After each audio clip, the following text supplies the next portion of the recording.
Hello, space cadets, and welcome to RollPlay Nebula Jazz, episode number 7, season number 2. I'm joined, as always, by these fabulous humanoids who, if they were different, I would be startled. If you just we did the show and all of a sudden it was 4 different people and no one told me why, I would probably lose my mind a little bit. So I'm glad you're here, everybody.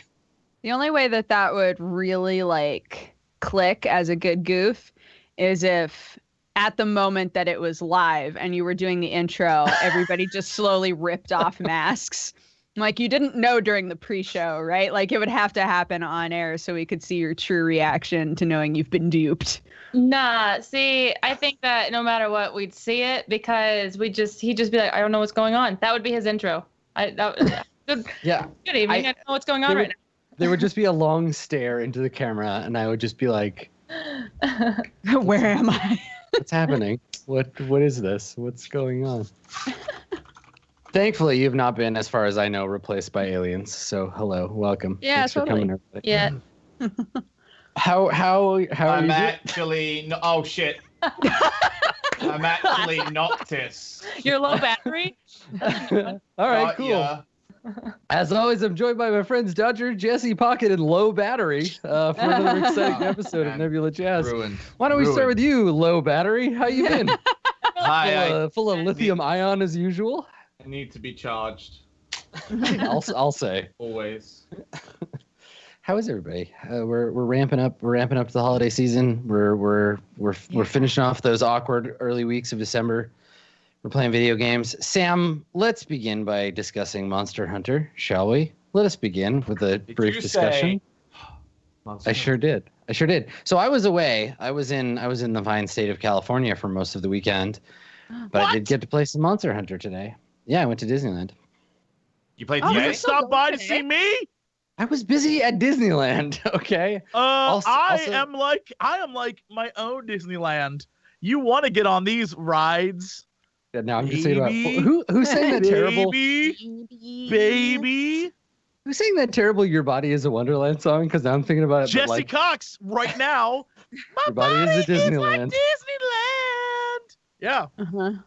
So Sam, we were trying to have a conversation as grown-ups about a video game for grown-up adults. How That's dare about you? fighting monsters with a tiny cat. How dare you? How did you find it? I enjoyed it. I didn't get to play with 4 players. I did play with my friend Dave the Human, and we did a little 2-player. The game essentially has two difficulties, right? The super easy, this is the demo difficulty, and then the this is way harder, here's the actual monsters difficulty, which I thought was fun. I like fighting the Rathalos. I didn't have time today to beat either of the 2 toughies, but I got to play with some of the new weapons. It looks so nice. It's so nice to see a nice looking Monster Hunter game. Really nice, yeah. Yeah. It feels nice to play too. It's beautiful. Yeah, I enjoyed it quite a lot. I thought it was hilarious how it's maybe the most aggressively salesy demo I've ever played of a game. Like, you finish the mission, buy the fucking game. Like, okay. When is it? Just hang on. Let me try the mission again. Buy it. Fucking buy it. Okay, Capcom. I was gonna anyway, but you don't have to yell at me. But yeah, I mean, out of the two of the 4 people I was playing with, they were like, "Fuck it, all right," and they just clicked it. Hey, it works. Yeah. We're not allowed to advertise subliminally now. So now it's superliminal. It's just screaming just for the love of Christ. Do you want this or not? Huh? Yeah. Did you have a good time with that 20 minutes of play? Buy the fucking game. No, I'm gonna tell you again. I'm gonna make you do it. But I like it. I like the big monsters. I like the cool weapons. Hammer is still my bae. I like smashing skulls with it. How was your experience? Did you try the new hammer moves, like sliding downhill while charging and stuff? The charge jump, where you turn into Sonic the Hedgehog. Yeah. Yes. That was hot shit. Yeah. Yeah. I literally ended up maining hammer too because I just fell in love with it. And dual swords as well was a lot of fun. I tried it off stream. The best part about the dual swords is when you start the combo that lasts 45 seconds, but you miss, and you just stand there. And you're just sitting there going, yeah, and there's nothing there. Nothing. The monster has walked off, and it's just watching you from several yards away like, yo, Hey, we were having a fight. Do you want to? Come on, man. Come on over here and fight me. No, just swords. Okay, whatever. Dude, the demon zone though is really good. Yeah, It's so fun. yeah. I wanted more Illidan in my non-Warcraft games, so it's good. It's good to have that. It seems like it really would behoove you to always have somebody with Insectglaive on your team because oh my god, when I heard incest. I heard Insectglaive, so we're all in the same. Yeah. Great. Good job, guys. The Sexglade. In the Sexglade? The sex. Listen, if So you've we should never always visited be in the Sexglade. Yeah. Yeah. Sexglade, one of the rides on Jesse Disneyland. Right. Jesse Disneyland. Yeah. It seemed like that was the weapon that made it the easiest to mount a monster without having to climb on shit. It's true. Yeah. I mean that's its purpose, right? Is like it's like a pole vault to get up on the and then stab. Okay. Yeah. So I kept being like, what the fuck? How is this person constantly mounting this thing? We're in the middle of nowhere. And then I realized, oh, it's because the Insectglaive just launches you in the sky. Cool. Yeah.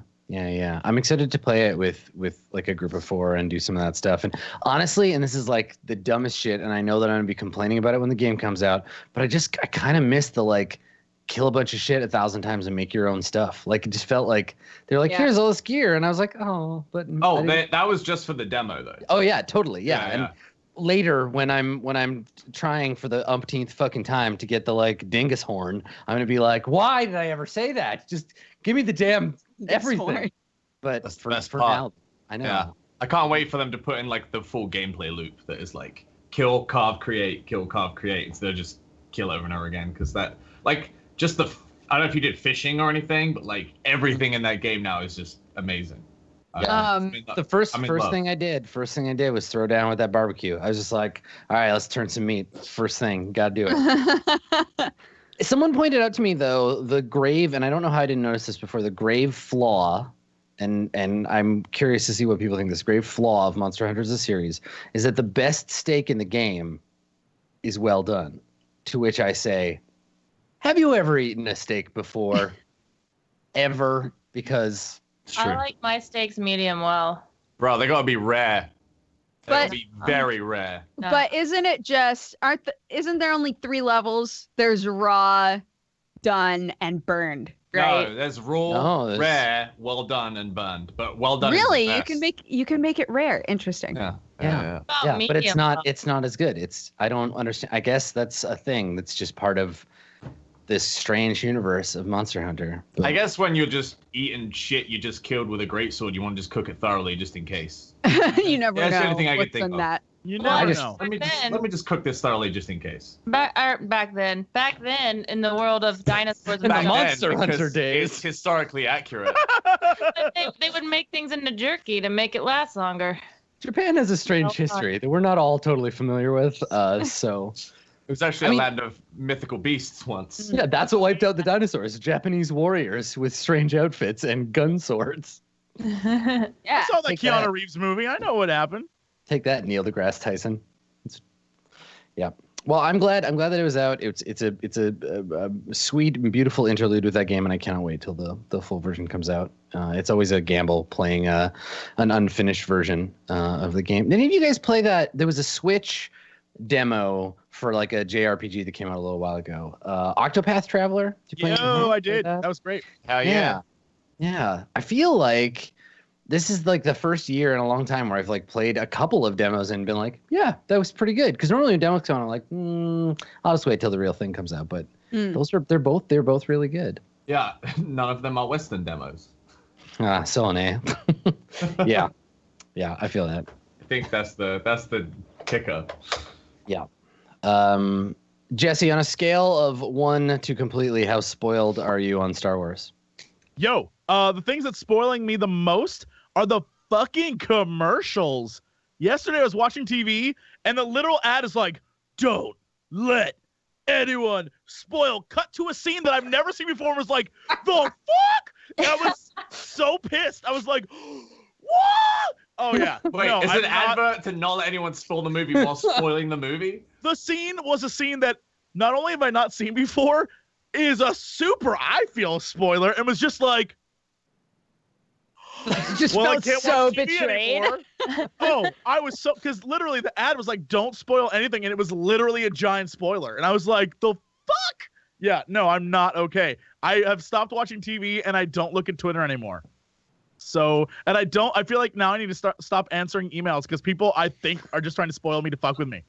I'm not doing it. I'm not getting spoiled. Y'all ain't gonna spoil this shit for me. So weird. Where did you see a commercial? On fucking, He has Look, real TV. not only do I have real TV, I have been obsessed with the show called Are You the One? Is this show about Morpheus?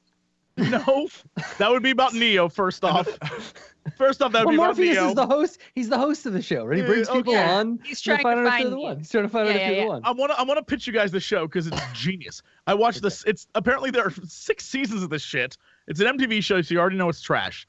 Right. Here's the premise. Imagine taking 22 very attractive but very stupid people and putting them all in a house together. And the premise is that they've all taken personality tests or whatever the fuck's bullshit science they've created. And someone in the house is their perfect match. And they have to find that person. And if all 11 couples end up together, they win $1 million. But They all win $1 million. Right. But because let's say they're all beautiful idiots and like half of them just want to like screw around with people and the other half think they're in love and they're all just like crazy messed up. Like some of them are literally crazy people. One I think is the ex-girlfriend of a person we know. Like it's crazy. Amazing. So like in the first episode alone, one guy who's like, I'm not a player, sleeps with 3 women in the span of maybe like 25 minutes. He goes in the shower. One girl gets in the shower with him. The girl leaves the shower. He comes out the shower. Another girl gets in the bathroom with this dude. And then he goes and sleeps with like another girl. And you're like, oh, this is going to end so well. And so like literally over the course of what happens during this show is there'll be like couples who fall in love. And there are games that they play. And the games like determine who gets to go on dates. And then the people who go on dates at the end of the night, everyone else votes to see if they go into this booth. And the booth is some bullshit like laser light show that's like, we are determining if you are matched. And then it says if they're a perfect match or not. And the problem is that a lot of couples fall in love in like episode 1. And by episode 5 are still together. And like, well, we got him and get him in the booth because like. Jesse, you can't blame a person. We were all in love with episode 1 at one point or another. Oh, yes. Well, by episode 5, you've fallen out of love with episode 1. So these people go into this booth together, and it says, like, you're not a match. But they refuse to leave each other's side because they're like, but we love each other, so we have to be a match. And it's like, but you're playing for $1 million, you dummies. And so the people in the house, there's people in the house who are, like, there for the money, and there's people in the house who think they found love, and there are people in the house who are just, like, trying to score. And it is, like, I want to say it's trash, but it's a fascinating look into, like, the human psyche. Because it's like... Wait, is this a real show, or are you hypothesizing? It is a real fucking show on MTV. There's 6 seasons of this show on MTV. Jesse's saying he's like obsessed with it. This sounds like the kind of show that DJ Wheat would be like hella in love with. Like I bet you Marcus is all about this show. Ask him about it. I bet you he's seen every episode. And B, I feel like the real prize is if you get out the other side and you do not have syphilis. I feel like it's probably I mean, the thing is, there are people on here that are like normal people that are just like, I'm here because it's a fun thing to do. And they get like caught up in all the other crap because there's one dude who's trying to fight everybody all the time, even though he's like, why you judge me for sleeping around? I'll kill you. And this one girl's like, I like firing a guy. And it's like, that man will literally kill you. He has threatened to kill you. And she's like, it's insane. It's crazy. And apparently there are 5 other seasons I have not seen, but apparently the 5th season they didn't win, which gives me hope that season 6 is going to end up just as bad. It's like The Prisoner's Dilemma, but with your penis instead of a gun. Yes. Oh my God. You have no clue. There's one couple that early on were matched as not being good for each other. Like literally the guy's like, yeah, I go for the crazy ones. What can I say? And she's like, this is my teddy bear. I love it. And starts like licking. It's like fucking bizarre. and then cut back to later where the guy's like, hey, everyone, I think I got this figured out. I'm like a math major, so I can like figure out what pairs belong with who. And everyone's just like, you're still sleeping with the girl that you aren't supposed to be with, dummy. And he's like, I like crazy girls. It is fucking phenomenal TV. It's so good. Y'all don't even know. Plus, I love it. Bonus content. All the Star Wars spoilers you can choke down. So it did have a great Star Wars. Don't pray for me, guys. You don't know. You think I'm crazy. You think I'm like caught up in some bullshit. He's beyond prayer. That's why he's saying it. Literally, like this. go on demand this or find it on MTV Online or some shit. Watch one episode. You will be 10 episodes in and be like, what happened to my day? What happened to my day? Definitely sounds like the sort of show that I would get super into. It's trash, but it's like fascinating because you know they have an objective. They're there to win money, but like their dicks and vaginas are fucking it up for them. And it's incredible to watch. And you're just like, why would they make the choices they're making? Like, it's so dumb. Why are they being so dumb? And you're just like, people are fascinating. I love it. I think it's fascinating. I think it's reasonable to be fascinated by atrocities. It's fine. It's like a war crime. It's like a small MTV war crime. It's terrible. Someday we'll have a Nuremberg trial for the people that work at MTV. But until then, tune in for this business. Wow. Wow. You know what else Jesse and I saw? Oh my God, even better. We went to see the very Die Hard musical. A very Die Hard Christmas musical. A very Die Hard Christmas musical. Why do they have to specify it's a Christmas musical? Because I knew it was that when you said it was Die Hard. Because they like That's replace characters with snowmen and shit. Yeah, the amazing. Owl is a snowman. Yeah. Fucking sweet. I've been there the last 3 years in a row, and I was like, Jesse, do you want to go see A Very Die Hard Christmas with me? And he was like, yes. And it was hardcore ridiculous, just like it is every year. It's a musical. There were songs. My God, I don't remember like half the songs, but they're all great. They were so silly. They're all like classic Christmas songs, but spoofed. Mm-hmm. Yeah, it was just like a tiny little black box theater. It was funny. It was great. Yeah. Sounds awesome. And the actor playing John McClane was covered in blood by the end of it. It was maybe one of my favorite things. So did they do it like earnestly, or was it like a little like ironic? Was it like Die Hard, like it's funny? No. Where were they on the irony scale here? The earnestness of it being Die Hard was that like Die Hard fucking rules. Like that's where that was. Everything else about it was like one of the scenes where they were talking on the like radio to each other, and it was Al and Bruce Willis, right? And they're having the conversation, and literally it started with like a conversation about the moon. And he's like, you could never blow up the moon. And he's like, well, if you drilled a hole into the moon and you get to the center, he's like, that would take a whole drill team. And and then you'd have to teach them how to be astronauts. And yeah, he's like, well, if we had the time, he's like, yeah, we wouldn't have the time because it's good. And then it broke out into a conversation about family matters. And he's like, this kid, the scene in Die Hard where he's like, I shot this kid. And like, that's what I'm on. It literally is him saying he shot Steve Urkel. He kept showing up at my house every day, harassing my daughter. And I shot him. He built a robot, and I had to kill him. Carl Winslow did nothing wrong. Yeah, it was genuinely very, very funny and tongue in cheek. And it wasn't like Die Hard, get it? It was like Die Hard's awesome, and we're gonna tell a Christmas version of Die Hard, like a real holiday version. So in like a year, when we have this conversation again, and this comes up because we're talking about Christmas, I guarantee you the only thing I'm gonna remember is that time you told me about that musical where Carl Winslow shoots Steve Urkel. That's all I'm gonna be able to remember. That's it. That's the part that'll stick in my head. That's fine. Yes, I can't thank Dukes enough. That was like a solid night. Rest in peace, Steve Urkel. Rip. Yeah, I wonder what that guy's up to these days. Probably auditioning for Are You the One? Celebrity, Are You the One? In fact, I'm gonna look it up while you continue to talk to other people on this cast. Pokket, bring us back down to earth. What have you been up to? Hey, you have another animal themed shirt on today. I see that there's some sea animals. What's going on there? It's an octopus hugging a shark and saying, I just want to cuddle. That octopus needs to work on his consent practice. That shark does not look happy with what's happening right now.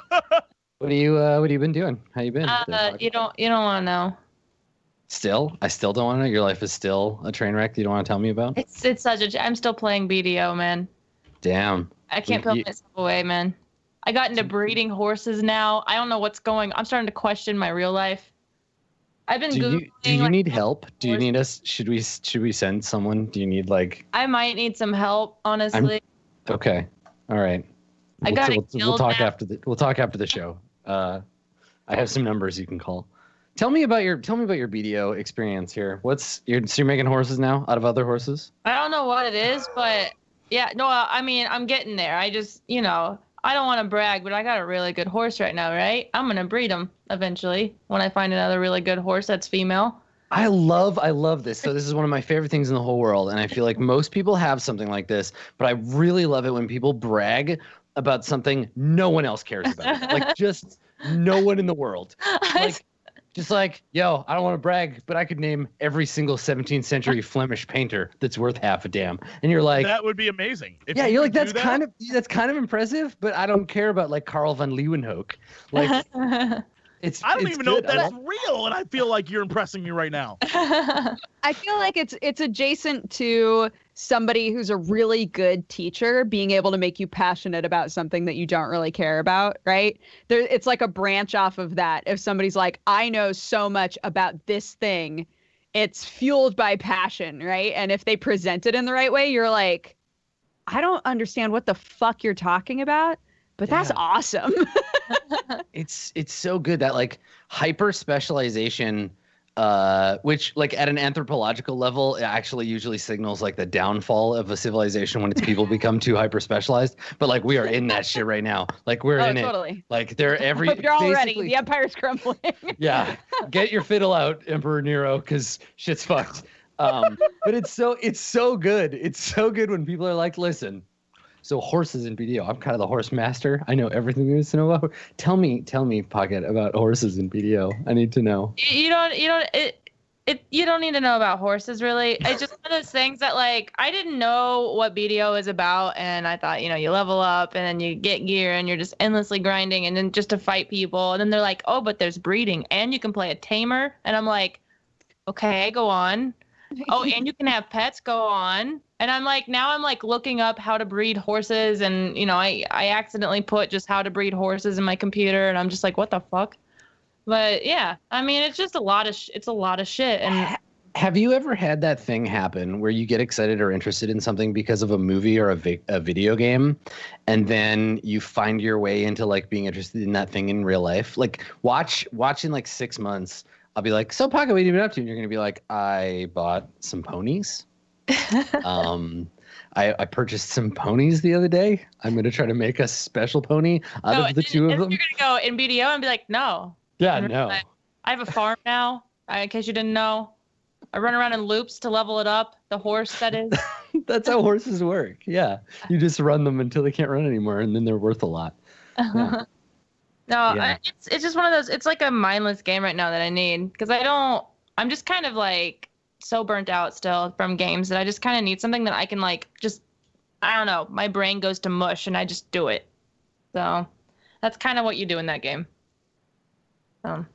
I hope that the people that make that game reach out to you for a soundbite, because that's some good marketing. It's just mindless. It's mush. It's a meaningless experience. You literally grind from level 1 all the way up, and you just that just means you just kill tons of shit over and over and over and over and over and over and over again. And it's just put on some music or watch a stream and kill shit. I was gonna ask you, are you streaming this experience, or is this just a special time for Pokket situation? A lot of my experience that I've been streaming is doing the actual like questing and stuff, which you don't have to do, but you can discovering different parts. Oh, so it's like the cooking show approach where you're like, hi everybody, welcome to the stream. I'm gonna do some fun shit in BDO that I spent 17,000 hours preparing for. Yeah. So you get to watch the fun part. Okay, all right. Like, so you just pull the cake right out of the oven. And you're like, bam, I made this. There are already 3 cakes made. They switch, and you're like, it just took a commercial break. How was it baked? Makes no sense. But yeah. No, that's Cool. what I've been having fun doing that. Plus, I've been showing off the classes and I've been dabbling with the character editing, so I've just been having fun doing that versus like, hey, I'm gonna go hit shit for 5 hours. So I think, like I was saying about the specialized knowledge thing, I think there's something really appealing about watching someone play a game, whether the game is any good or not. I mean, look at Zeke, for example, where they're just really into it and they're having a good time, even if the game is trash. And you're like, I would never play this, but like you're having a good time and you know things about this, and that's cool. I think there's room for that for sure, at least until the Empire finishes falling. For now, though, let's all enjoy our weird jobs where we play video games for other people. Speaking of weird things that we do for money, I think it's time to play Nebula Jazz. Yeah. Okay, I was wondering where you were going. What's he talking about? Oh well, that was one of those choose your own adventure moments. This is the path that we chose. There was another one, but we didn't go down that way. Everything okay there, Sam? Sam was just reminded Fine choice. that my body is Disneyland. Bodies of Disneyland. I'm gonna just go ahead. I'm gonna go ahead and suggest that we have a fan who does songs about Nebula Jazz that are parody songs. There's some Court of Swords parody songs too. If you wanted, for me, I know it's not my birds anymore, but for me, for your dear friend Adam, if you want to write a song from Jesse's point of view about how his body is a Disneyland, I would be so happy if you were to do that for me. Just as a favor for your buddy Adam. His 60s Mel Gibson. Yes. No, just me. Not anymore. He's not Mel Gibson anymore. Yeah. I'm a Maybe I'm once a weird again elf. at some point, but Yeah, he's been changed into a weird elf man. Danny Elfman, maybe. Danny Elfman. And so, No. it was a slow one, Sam. I like that. Like I could see it hit, and then it took a minute, and then it. Yeah, it's like making triggered. rules. Like you need to check if it registers, and then it really registers. Yeah. So we got Luna, we got the man Luna robot, and then Rex and Artemis. And Artemis, you're kind of in the spotlight right now. Last episode, we fought our way across the surface after a crash landing on one of the triple planet biospheres of the Xanadu, whatever it is, this facility, and fought a giant purple dinosaur with laser eyes. And I'm not going to judge how long it took to get the pyramid open. I'm going to leave that on you and on chat. But you got the pyramid open and came inside. And so this whole planet is some kind of Mingasi genetic engineering facility. And you are now you're in the middle of unlocking its secrets, accompanied, of course, by your dear friend, Leviatha Hellhammer. And also, I guess I should probably I'm going to make an actual character sheet so I remember to do this for Penny, who is in the body of Teddy Ruxpin. Yeah, the body of Teddy Ruxpin. Man, I love, and this says so much about the fucking cycle of abuse.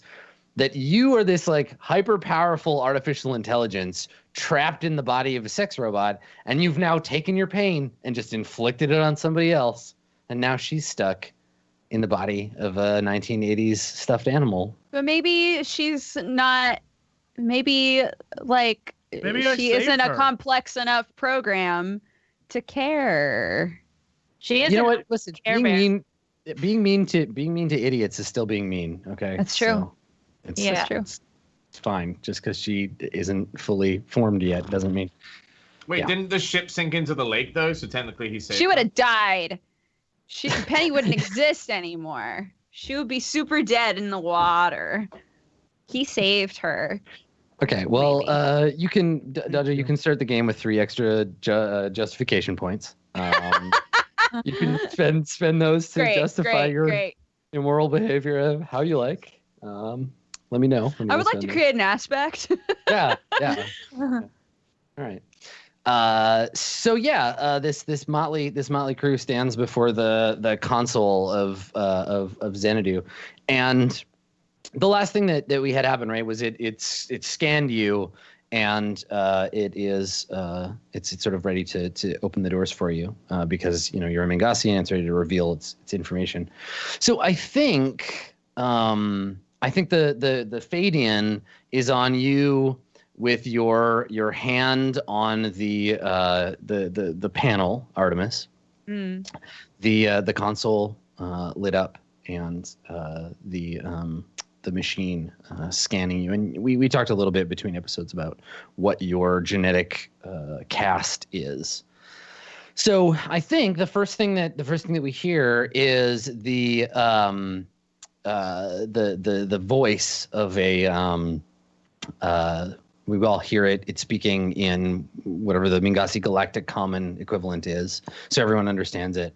And I think the voice of this computer would probably be like a slightly modified, like John Hurt, like late career John Hurt, not like Alien John Hurt, but sure. So like a little like, it sounds like an old man did the voiceover for this bit, and it turns on, and you hear the voice say relatively quietly. It's not a big booming like welcome. It's much quieter, and it says,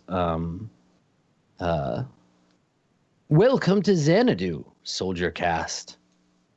It has been 17,000 cycles since this facility was last accessed. Looks like we're mostly offline. Would you like me to begin rebooting?" I look back at everybody else.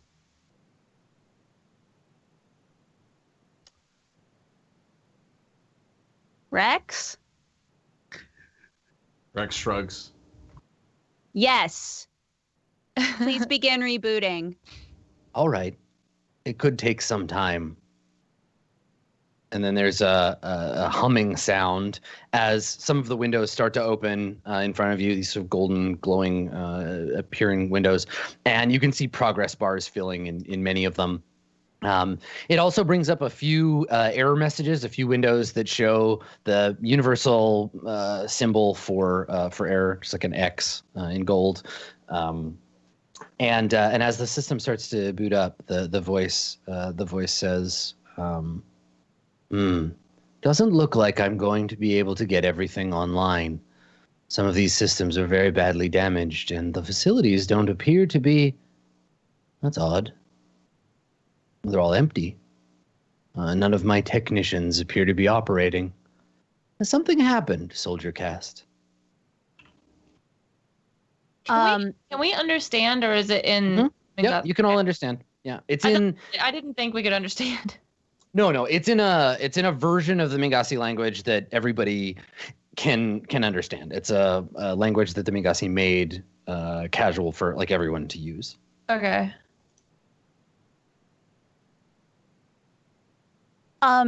Well, and I look back again, but then I just shrug and continue. Most of the Mingasi have actually died. We wanted to come here and see if you had any information about how that might have happened. Would you like me to speculate? Or do you have more information for me to work with? I turn to Rex. Rex reaches in. Rex, he produces a knife.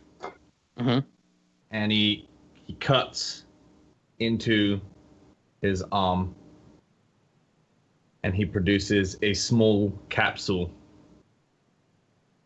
and he hands it to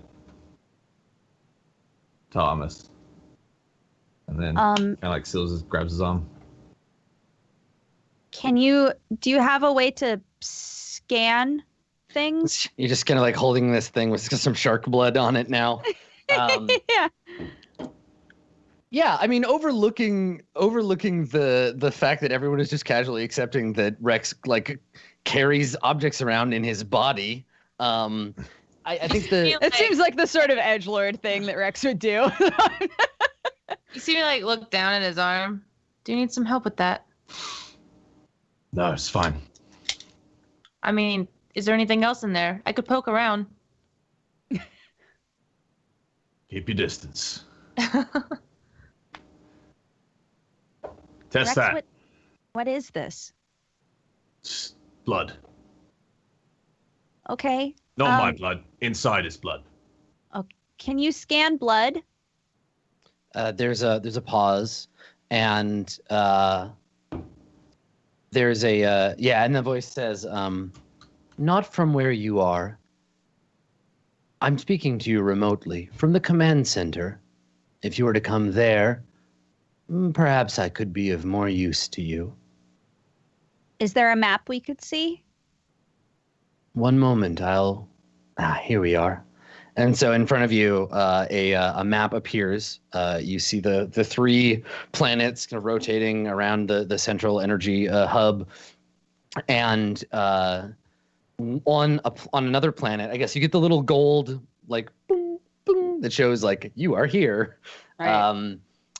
There is on another one of the planetoids, there's a blinking light. And then there's a little dotted line that goes boop, boop, boop, boop, boop, boop, boop, boop, like between the 2. And the voice says, "There we are. Shouldn't be too far. I presume you have a ship." But you could answer just like informational questions for us, right? I could certainly try. There was some kind of I look at Rex again, some kind of a sickness that happened after a weapon was used. Do you know the origins of this weapon?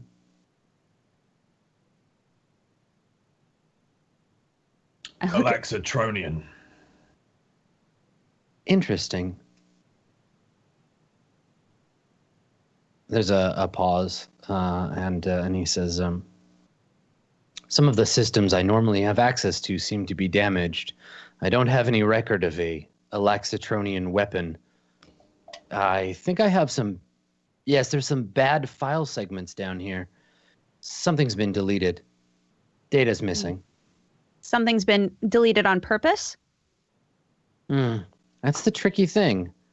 I can't see it, so I can't tell you why it was deleted. There's just... Have you ever lost a tooth? Yes. It's like that.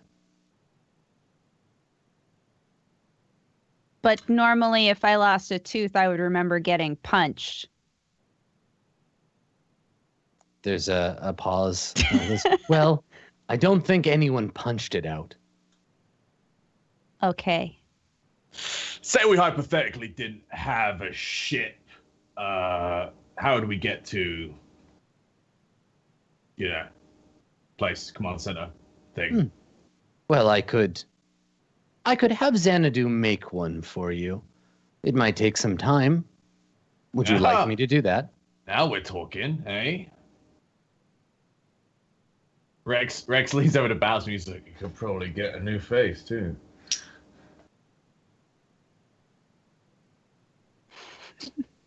Did you just make fun of my handiwork? I don't think he needs a new face. At least now he's unique. It is very unique. That's true. I would get a new face, Basil, if I was you. I'm sure they can help you and Teddy out. Oh, well, Basil she needs a new clutches Teddy body. closer.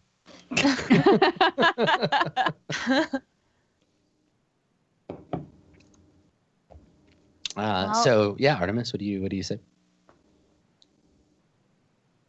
Is there anything else that we can ask? Do you have any records of the last day that you were used? As I said, the system was accessed somewhere around 17,000 cycles ago. We were in the middle of building something, but it looks like whatever it was mostly deleted. I've got a lot of unfinished business here. Hypotheses untested, genetic material unutilized.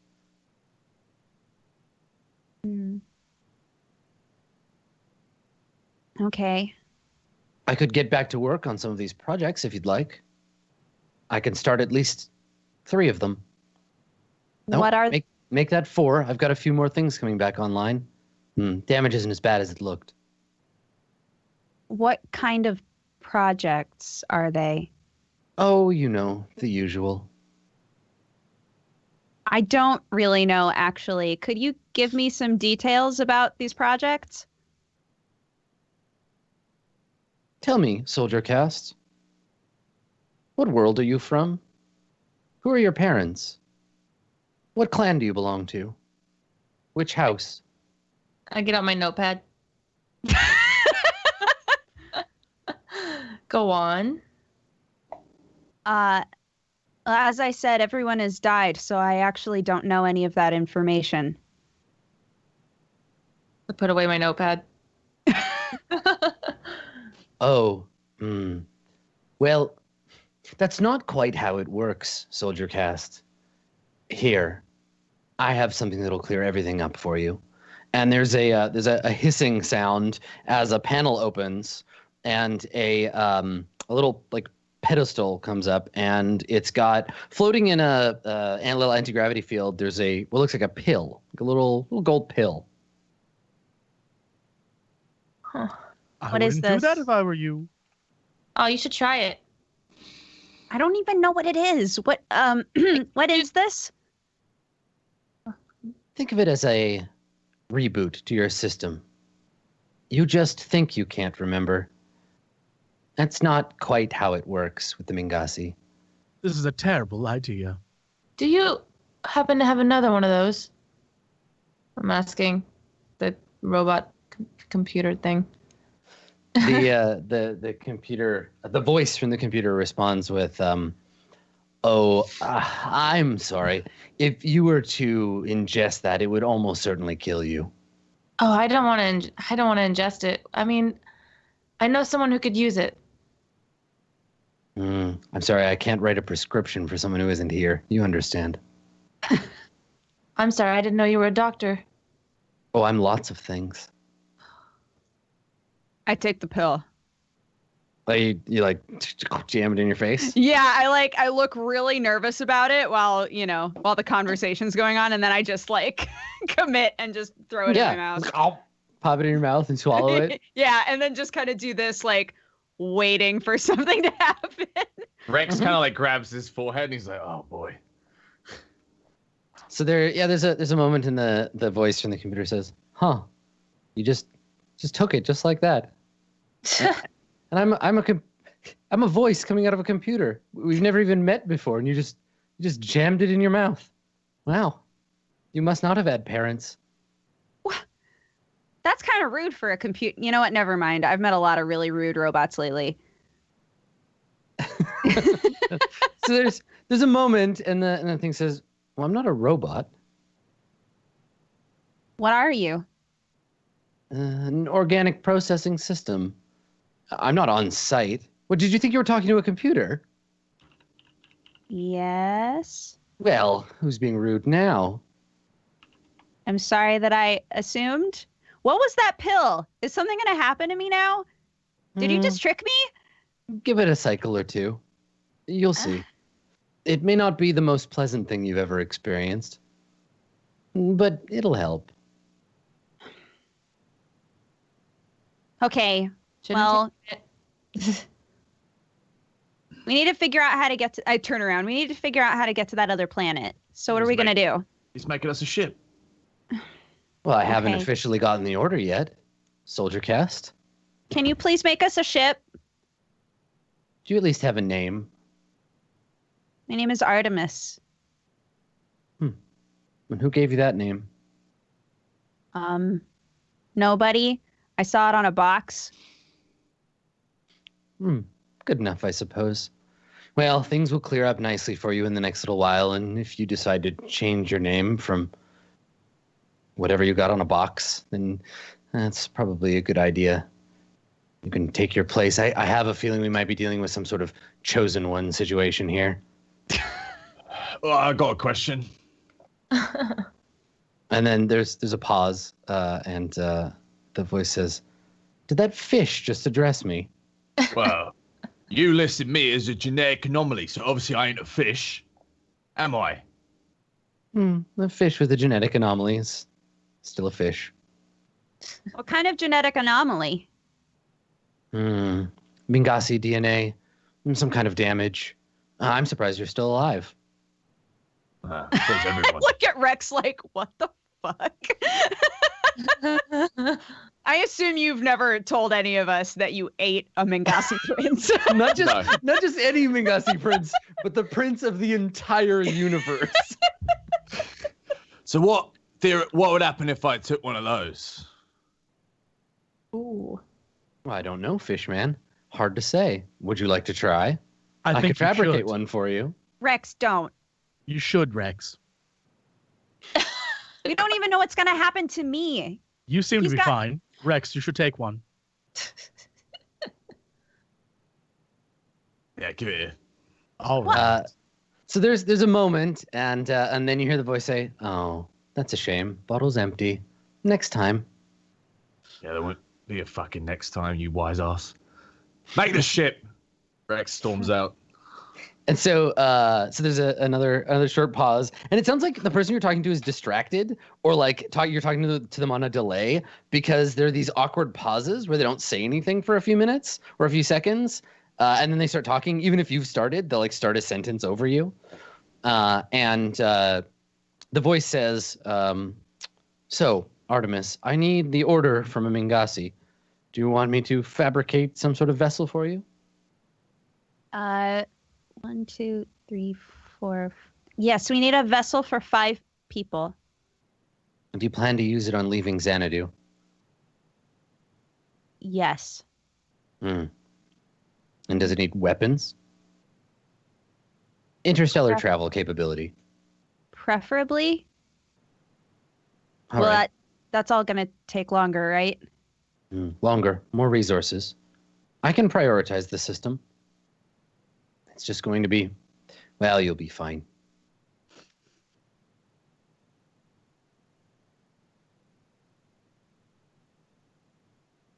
You just kind of sit there.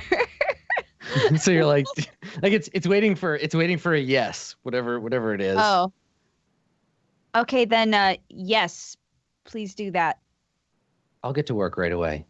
Thank you. It'll take some time to grow, but well, I'll let you know. How much time? Wait, grow? Is this an organic ship? Well, of course. Well, what else was it going to do? Build it for you out of parts? I don't know. I don't know how anything works here. Yes, that's becoming evident. It's not your fault. Where are you?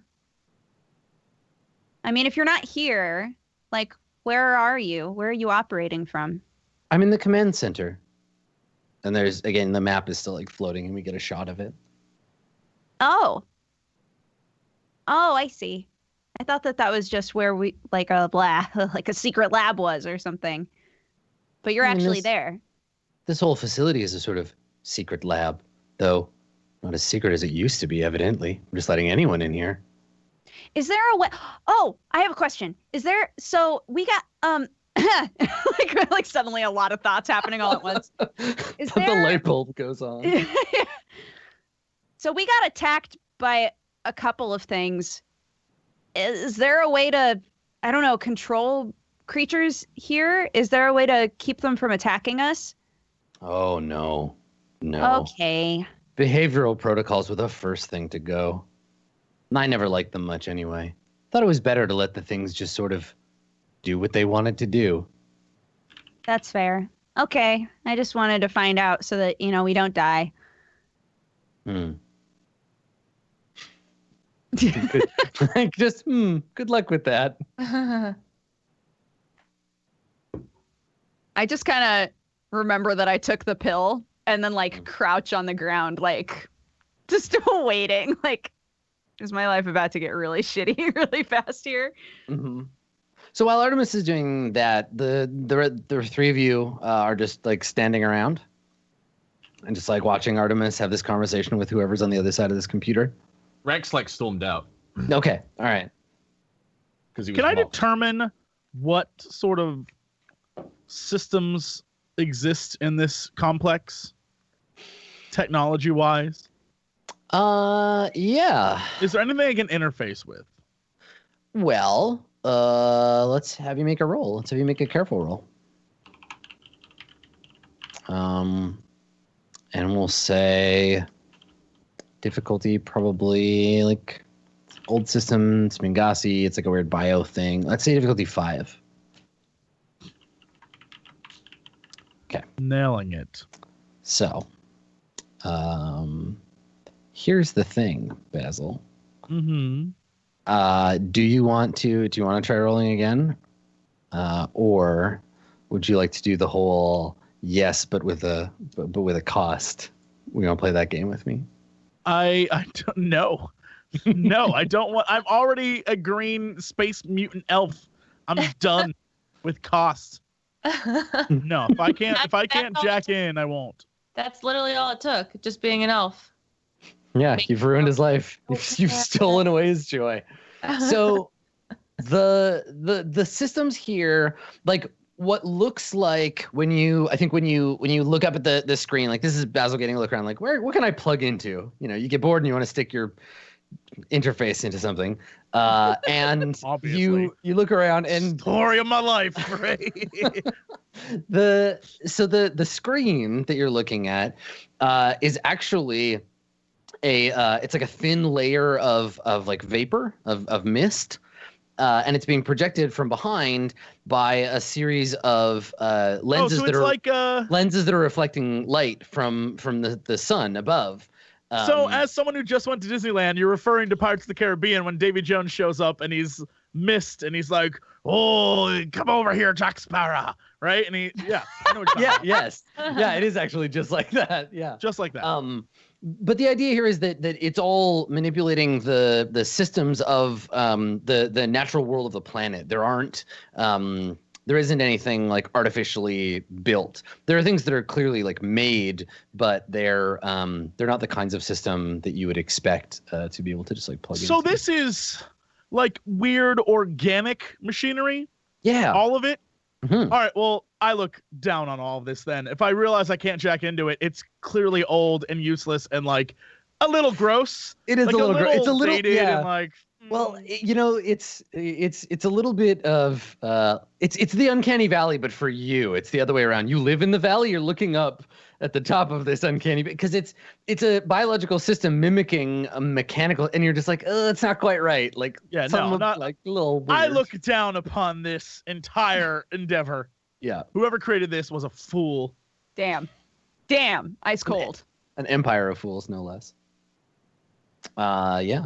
Okay. So Rex is stormed out. Basil is looking for somebody to jack into, and Luna, what are you up to? I'm just sitting and listening. I was gonna take notes, but there's no notes to take. Now I'm just waiting to see. I honestly wanted to get a hold of the pillow to see what was inside of it. I mean, you could probably still get it from the guy. I mean, it can't possibly be fully digested yet. Come on now. I'm saying, it's still in there. She just fucking punches me in the stomach. Yeah, it takes like 30 minutes to like, you know. I'll Depends on when the last time Artemis 8 was. I look at Artemis and I'm like, "Are you sure you want to take that?" What do you mean? I already took it. I mean, obviously it takes a while to digest. Are you sure you want to take it? Do you want to risk it? We don't know who this person is. I already took it. What are you talking about? Do you not know how to throw up? I'm not gonna throw it up. Have you never drank? Never eaten anything you shouldn't have?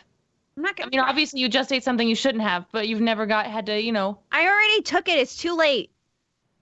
So now I'm just gonna wait for whatever's gonna happen. So the other side here is that you have a test subject, Luna, that you could just like watch and see what happened. Yeah, and it's gonna be great. Yeah.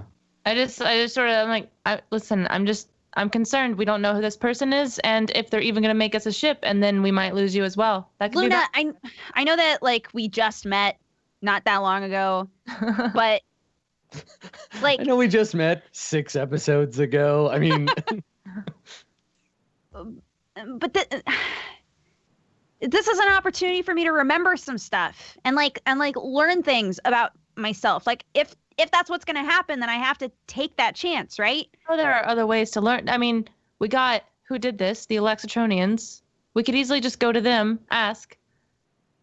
We could go other places and ask. We have information now. You don't have to risk your life for this. I mean, you can. Obviously, you're doing that. So, I mean, I'm making sure.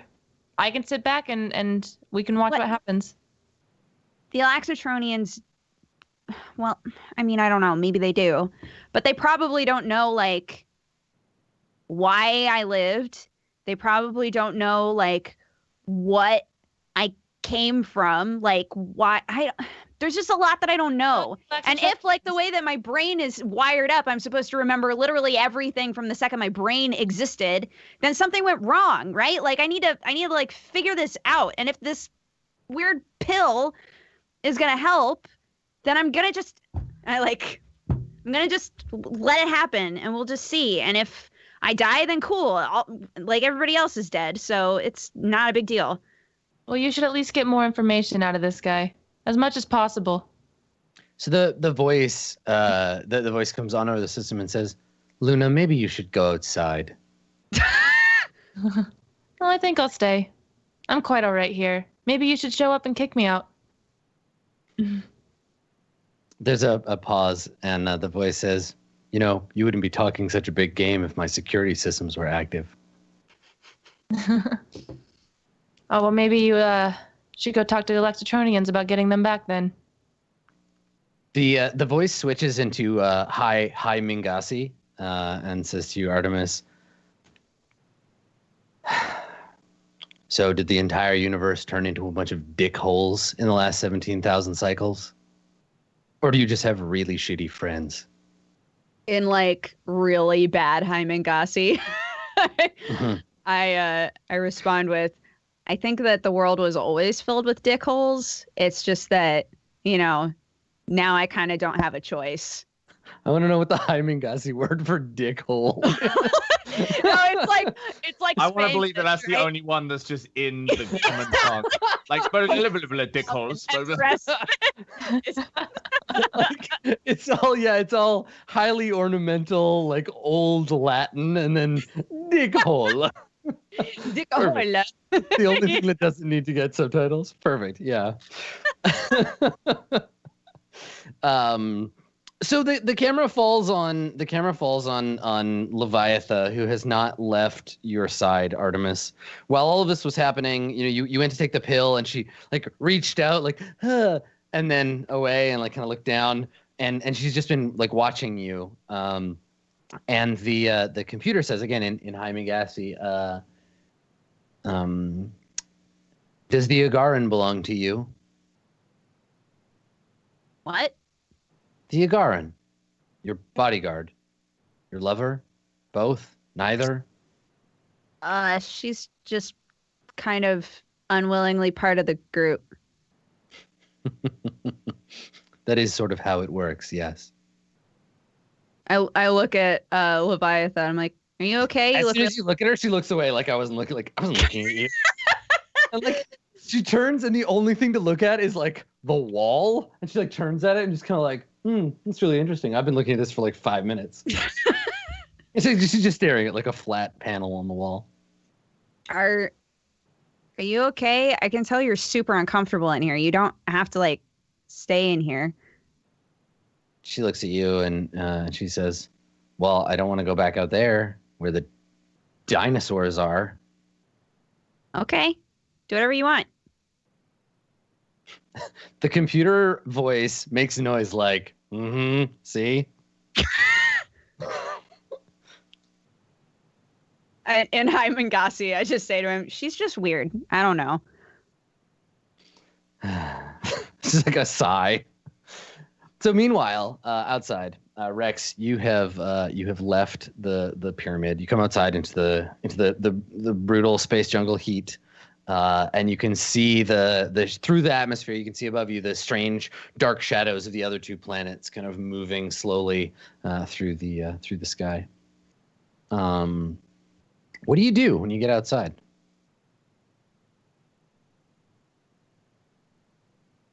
You're muted, Shark Boy. Sorry. Okay. Yeah, I think he just kind of like throws his hands in his pockets and like goes for a stroll. Okay. But on high alert because there's T-Rexes. Yeah, one of those high alert security strolls. We call that a patrol. But if you're just doing it just fine casual, just gonna go for a walk in the jungle. Oh. Okay, what are you feeling right now, Rex? Where's Rex at? I know, man. He doesn't want her to realize shit. And yeah, he's contemplating how much he's gonna have to tell the group at this point. Yeah. Because he was hoping to just like use him and lose him. And for his relationship with Artemis, I think ignorance was bliss. Yes. And I think, I don't know, part of him feels like coming here was a mistake, but he feels like he didn't have any other choice. So now he's just kind of like going back and forth in his head as he like strolls around. Yeah, I mean, I think you've got an idea in your head of where maybe the like where the command center is, and I don't know. You've been around the universe a couple of times. I would like to offer you a compel. I'd like to compel table for one. Maybe it's time to ditch this space trash and go and get some shit done on your own, Rex. But like secretly, it might also be because you're running from your own guilt. But like also fuck these guys because like use them and lose them, right? I mean, how am I gonna get off the planet? What? I mean, you're like I said, you're a capable dude. You can figure it out.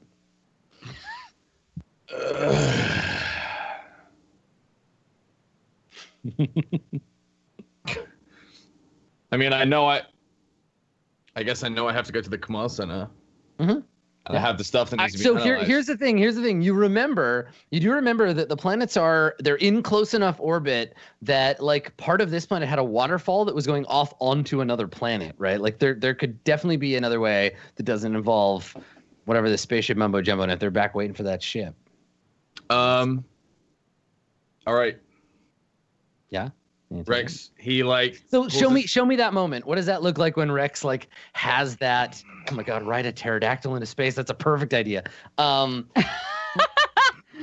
You could fully ride a space pterodactyl from here to there. But what? Yeah, like what's that moment look like where you're just like you decide to ditch these people and like go do your own thing? What does that look like?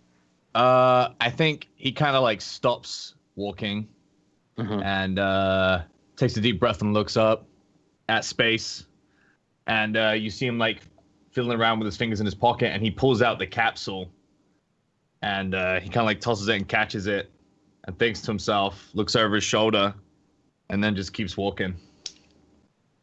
Okay, and obviously like the soundtrack would change, and like the song that in the score is called "Rex Decides to Ditch His Friends" like comes up in the soundtrack. Okay. Yeah. See you walk away. When people who haven't seen the show yet buy the soundtrack because they hear the music's really good, and then the titles of each of the songs just are all spoilers. This is the moment in the commercial on the reality TV show that's like, don't let anyone spoil this week's episode. Rex ditches all his friends. It's just Rex in a ship alone, flying away. Yeah. Like, God damn it. Weirdly saying to himself, like, I'll never see them again. Awesome. I like this whole cutting the trailer before the episode's over thing. Okay. So you we see you head out into the jungle. One Rex alone against the universe, like it was meant to be. So Basil and Luna, it's clear that I don't know, Artemis is having this conversation. Artemis is having a conversation with the computer in a language that you don't understand. And Leviatha is trying really hard not to pay attention to Artemis or seem like she's paying attention to Artemis. What are the two of you going to do? I'm waiting. I'm waiting to see what happens to her. Okay. Would you like to do something like more specific than just staring at her? Because I know that staring is an important part of being a doctor. But would you like to is there anything else you'd like to do? Hopefully she understands this, but listen, okay. I'm gonna gauge her temperature if she lets me. I'm just trying to does her temperature spike? Is she starting to sweat? Is her heart rate going up? Trying to pay attention to signs that something might be happening, and how it might be affecting her. And then like, shine the light in the eyes, look in the nose and the mouth, like in the ears to be like, is anything happening? Like, are you changing right now? Is something like, are you going to suddenly just like freak out and start sweating or have a heart attack? Like, so Right. maybe create an aspect where if something's starting to visibly happen that I can call it out or she give this like aid. Yeah. So whatever is going on with this like Mingasi super puberty, you can observe it more carefully. Okay. Yeah, that makes sense. So are you Artemis? Are you gonna allow this to happen If she or? allows me. Like, I think I would let her do it to a certain extent, but knowing Luna, she would like just keep doing it until I was like, fucking go away. So like, Right, exactly. Just like test your reflexes, look in your ears, check your eyes. I'd ask let if her. she can cut out some of your organs. Yeah, I'd let her do it up to a point where it was like too Luna, like too far. I'm like, no, you're good. You've done enough. Okay, but every 15 minutes, I'm gonna check your heart rate and your temperature at least, please. Okay, fine. Okay, that's all I ask. Okay. All right. So I assume you're being careful here. Yes, I'm hopefully. We'll see. Right. Okay. I think this is fairly straightforward. I think that you can make the roll. Let's call it difficulty.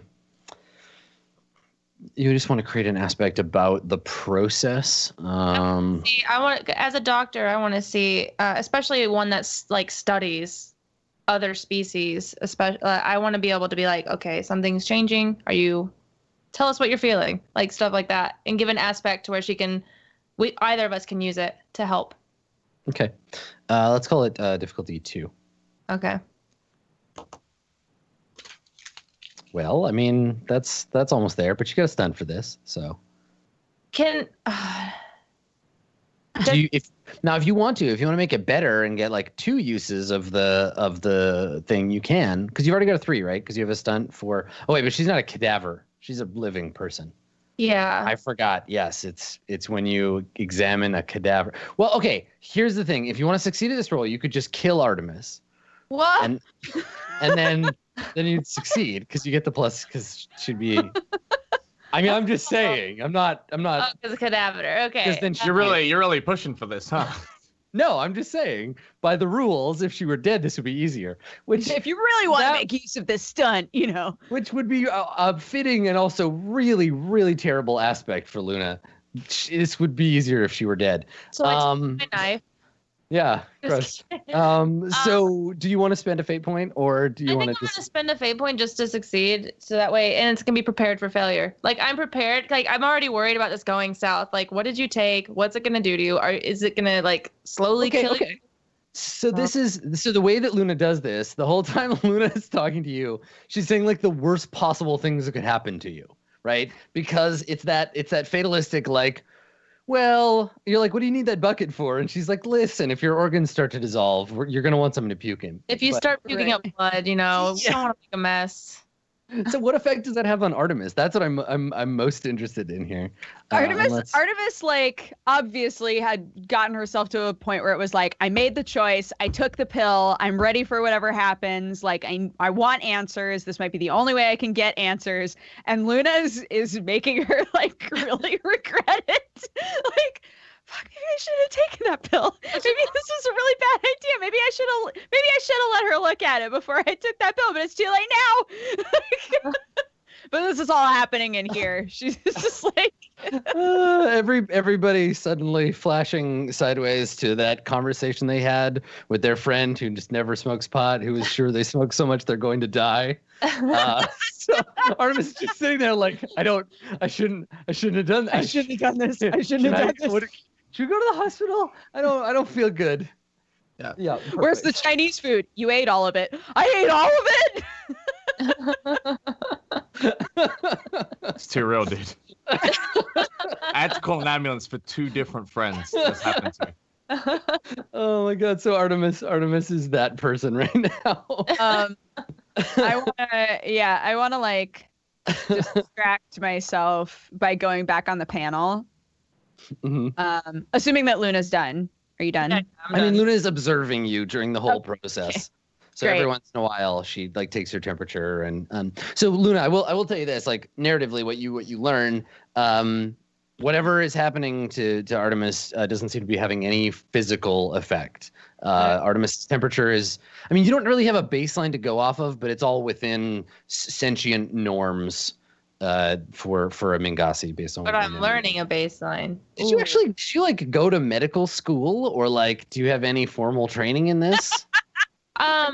Well, okay. Yeah, let me just, because I don't want to give you information your character wouldn't have. I think this is something that Rex and maybe Basil would know, but not Artemis. But the way that Chisarians are raised is like they're raised throughout their whole life being good at something. So like if you're military, you're just raised as a child. Like you're like Hunger Games prepared, right? Like breeding virtual horses. Yeah, pretty much. Like they're like she's raised in science, like mostly when it comes to biological science. So she ever since she can remember, that's what she's done. She's taken apart. Like the first time she ever studied a cadaver and its organs was like probably like. And is that a Chisarian like norm? Like, are you all like anatomists and like doctors and biologists and stuff? Is that a thing that's true about your planet, or is it just that's your specialty and there are other? It's like a caste system, and that's one of the castes is the whole medicine and science. So this is what you do with all that education your parents gave you.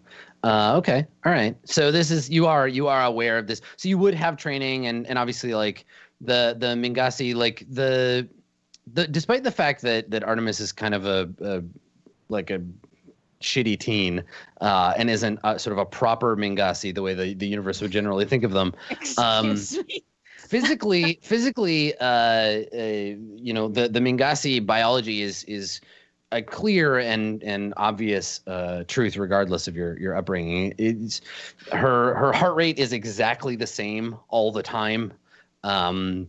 Her biological like functions work exactly the way they're meant to, whether Artemis is aware of that or not. But medically, Artemis is doing great, doing good. Cool. Okay. So yeah, there doesn't seem to be any physical effect. Well, just thumbs up. Yeah, but you keep an eye on things. Yeah. Okay. So Basil, you come back from your little like walk around the inside. You've seen pretty much all there is to see inside the inside this facility. Though there's probably other stuff like below the earth that's happening below the ground. But it's probably all more of this like awful biocomputer horseshit. What do you do? You come back into the room. Did this thing say that its defense systems were broken or just offline?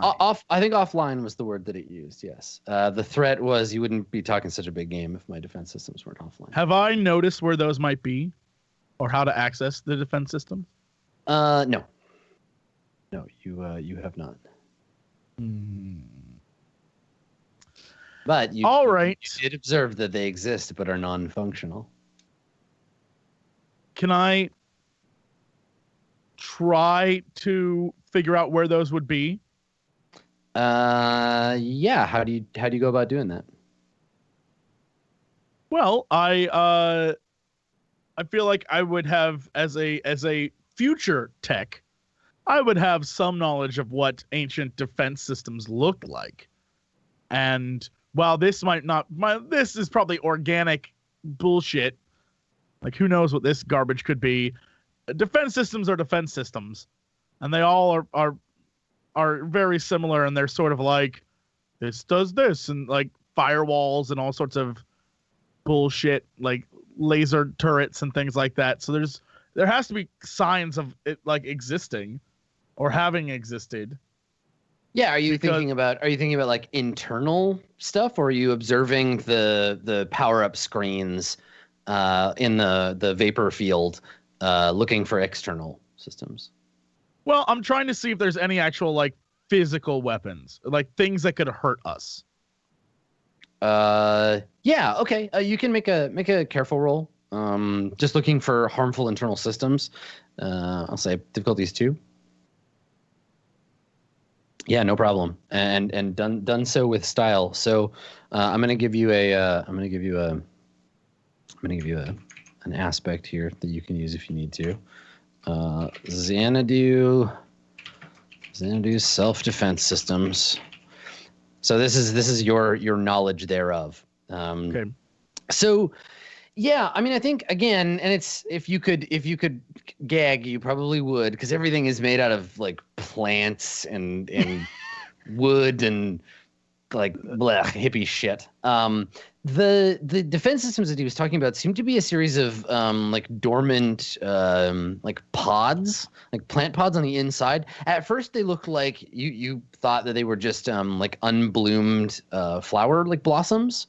They're not dead, but they're closed up. They have like a waxy kind of coating to them, and they probably have some kind of like missile or spore generating, acid spraying something or other. And yeah, and you imagine this kind of thing would be the sort of thing that it would scale up. Like if the system is, if Xanadu, if the facility has similar defenses, that would be what to look for. And is it possible to get access to these? Not in any way you know of. No, I mean it has a nervous system, but it would be like a biological one. I mean, Luna might be able to help you if you put your heads together. She seems to know her way around an organic or two. I'm saying because I too have the knowledge of like how to pinpoint where things hurt the most on organics. Listen, man, I was gonna say, if you were asking me how to make this planet have like a great orgasm, then maybe I would tell you. But I don't think that your biological knowledge goes far enough to know like what to squeeze to make the guns go off. Okay. If you had access to the command center, maybe, but there's no interface. Like I can't plug my iPhone into a tree. Understood. Yeah.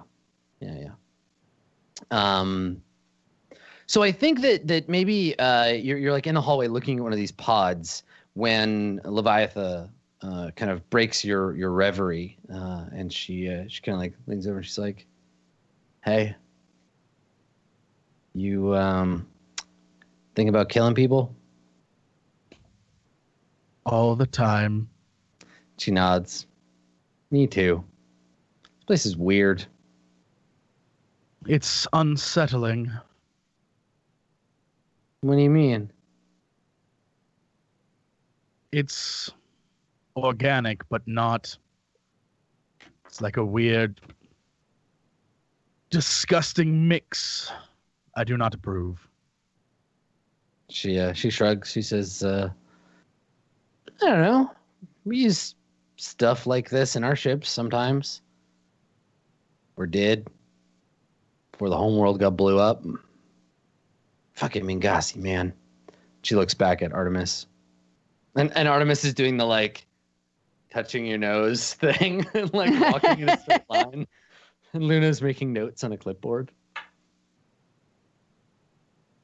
You seem overly concerned about this Mingasi. She looks at you. She's like, "I'm not.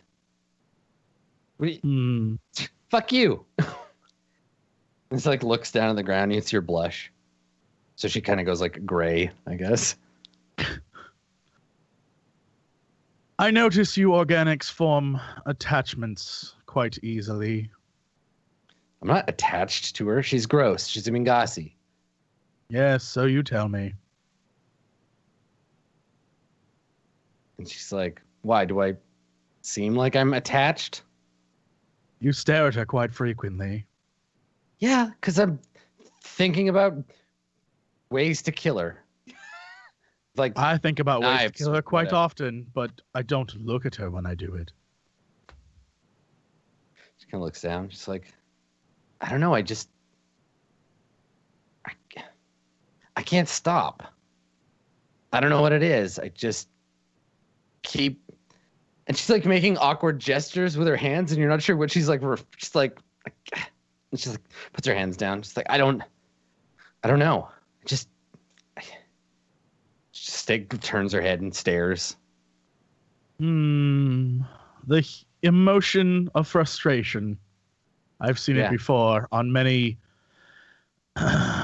clients.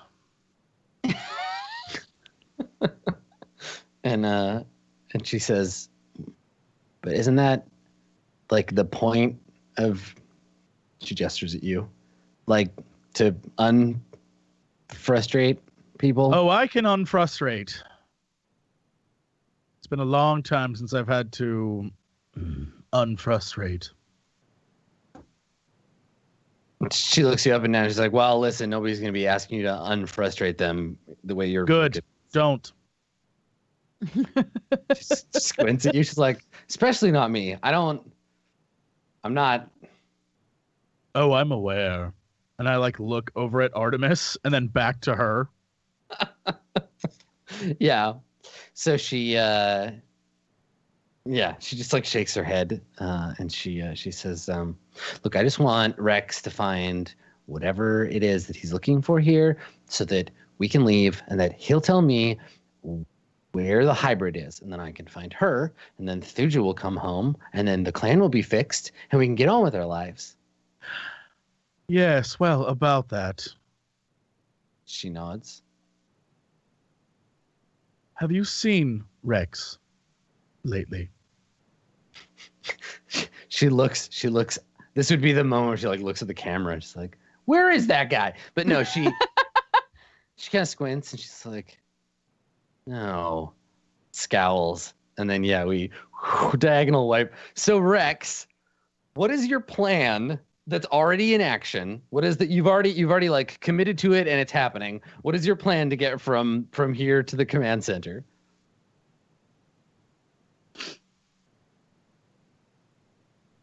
It's a good plan. It's a good plan. And then what happened? Is there a waterfall that falls to the other planet, like you said?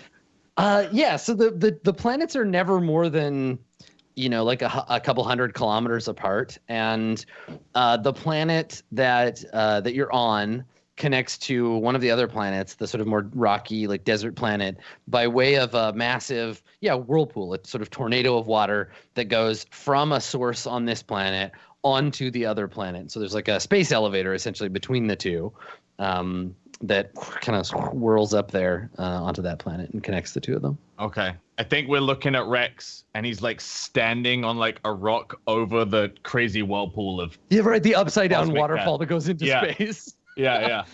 Okay, so you're standing there and you're on this precipice, and there's a massive, like, several kilometers wide whirlpool that just swirls up, a column of water, and there are like bird-like creatures, big sort of like space pterodactyls, flying around it that occasionally dip in like a cormorant dipping into a lake and grabbing a fish. So they'll like dip in and grab stuff and then fly back out. And so there's these birds that are flying around, and it's just like rushing up in front of you. Is it above me? Yeah, because it goes Going from up? the planet. It goes from the planet because no matter where it leaves gravity, it goes up into space, and then halfway through it goes down onto the other planet. Okay. And would I require oxygen to traverse this, or could I use the, you know what I'm saying? I mean, Like- do sharks need to breathe? No. But I didn't have the I think- space travel part. It would be very dangerous, yes. But ostensibly, All right. the water contains, like, it's oxygenated. There's like bubbles in it. There's a current flowing. So, Okay. He dives in. so you're gonna swim to the moon. Yeah. There's All a right. current. There's a current that takes me the way I want to go. It's gonna be quite Yeah. easy. I mean, yes, that is certainly a possibility. Okay, so what does that look like? You're on like a rocky overhang, and then out ahead of you is, I guess, like the ocean, and from it there's a swirling maelstrom of water, and you just like run and like dive into it. I ripped my shirt off first. Perfect. Of course, you wouldn't want to get your shirt wet, so why not destroy it completely? Yep. Yeah, makes sense. Okay, so you tear your shirt off and dive into the swirling channel of water. Let's see if you can get to the other side unscathed. We will take turns. I will try to bludgeon you to death with this column of water, and Okay. you you will attack the water with your skills. So you leap in, and the water immediately sort of starts to like tear at you, right? It just tossing you around, like throwing you around in here. And I think that you see there are other like creatures that live in here. There's maybe a school of fish kind of swims away from you as you dive into the side of the thing. But the current immediately is just whipping you around, and and so it's just trying to just like bludgeon you with pure force. So I'm gonna roll. And how do you defend? What do you do? You're all disoriented. The thing risks getting you turned around. You can't see. It's literally a Sharknado at this point. So Rex knows that if he just bests this current, he can hit the eye of the whirlpool right in the middle and just swim all the way. Right, of course, you're going to try to get your bearings. Yeah, he's trying to force his way through the current into the slipstream in the middle. Awesome. Okay. Yeah, perfect. So let's have you. Let me see. What's your forceful at? 3. Okay. All right. So I'll just roll +2s for mine. All right. So the swirling water gets a 4 as it jostles you around, bludgeoning you. Okay. So you're tied. Do you want to use an aspect? I'm defending, right? So you are defending. Good. Yeah, this is defending against getting beaten up, which means if we tie, I think the whirlpool just gets a boost. Okay. Tie. Yeah, tie is no harm, but I get a boost. All right. Yeah, let's do that. Okay. All right. So I'm straight up going to call this one Sharknado. All right. So you don't take any damage, but it also doesn't immediately just like knock you unconscious. There's the sudden trauma of the force whipping you around in circles, and you're still trying to get your bearings. And now you can take an action. So you can fight back. What do you want to do? You're still kind of getting rolled around. You didn't get knocked out. This is where I guess you want to push through to the center. Yeah, he's gonna force his way through fight the current. Okay. All right. I got 4. So I'm gonna roll. Okay. So I have a total of basically three points that I can use. You have tentacle trauma still.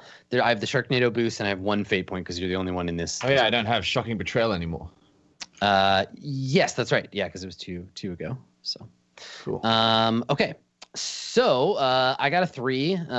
You beat me by 1, so I'll take the stress. All right. So you get through the outer. Well, describe what that looks like. You get into the quiet core of the elevator of water tornado. What does that look like?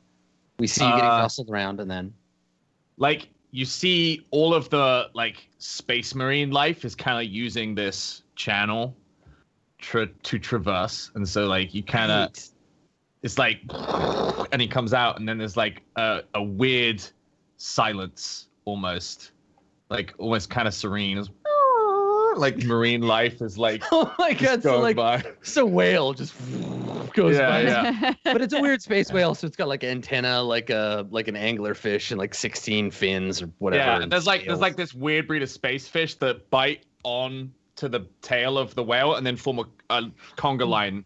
Right. So like yes. he's carrying like all these other fish who are like biting each other. Right. Yeah. And it's just you. So they swim around you in a kind of like a helix shape as you break into the sudden placid quiet. Right. This is the Jacques Cousteau moment of like you kind of floating despite the whirling tornado of water just at the edge of your chest. And I think you're right next to it, so you can like reach out and you can see it all swirling around. And so you break into the core of it. So now you have to get escape velocity. There's gravity. You can see that all of these animals, the fish and stuff, are going past you, and you can feel the pull of the planet as you start to sink down rather than swim up.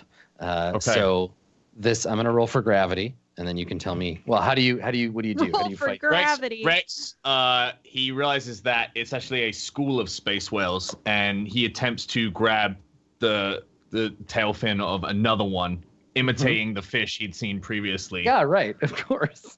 To ride out of there. You're just blending in. Perfect. Yeah. Okay. All right. So that sounds like sneaky to me.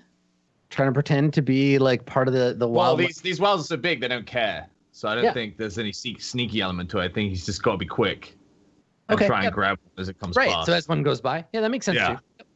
Totally. Okay. So I got a.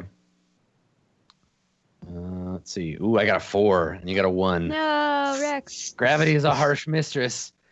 What are you gonna do? You got three difference to make up. I will use anything for love to re-roll. I think. Right. You would suffer the core of a Sharknado to get your job done. Exactly. 2. That's not that good. Is this little fate point out here floating? Is that Rex's from when you? No, this is mine. I'm just putting it down here so that I know that I have it rather than having to scroll back. Oh, okay. Got it. Just curious. I will use. You can take the 2 stress too, right? Like it's. It's a fight basically. Okay. Yeah. Cool. Let's do the stress then. Okay. I think I've got all these points. I think I'm gonna finally use this tentacle trauma from before.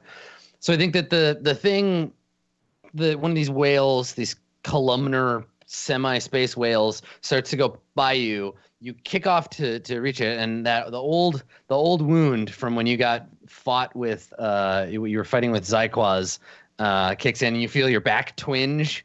And I'm gonna boost myself up to a 6. Do you want to take the harder hit, or do you want to spend something to push through it?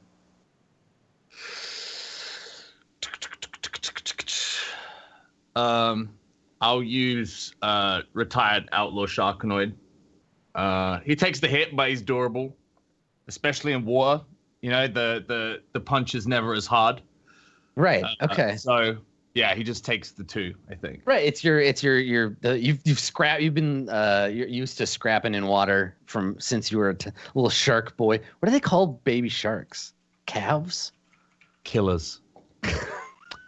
Calves are whales, right? Yeah, calves are whales.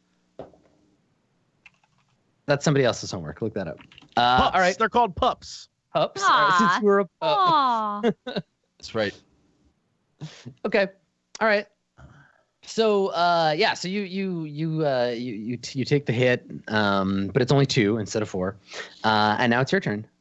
So you quickly swim for the whale and try to grab it, but since you take the stress, it gets by, and you can feel the water sucking you down back to the earth and to failure. What are you gonna do?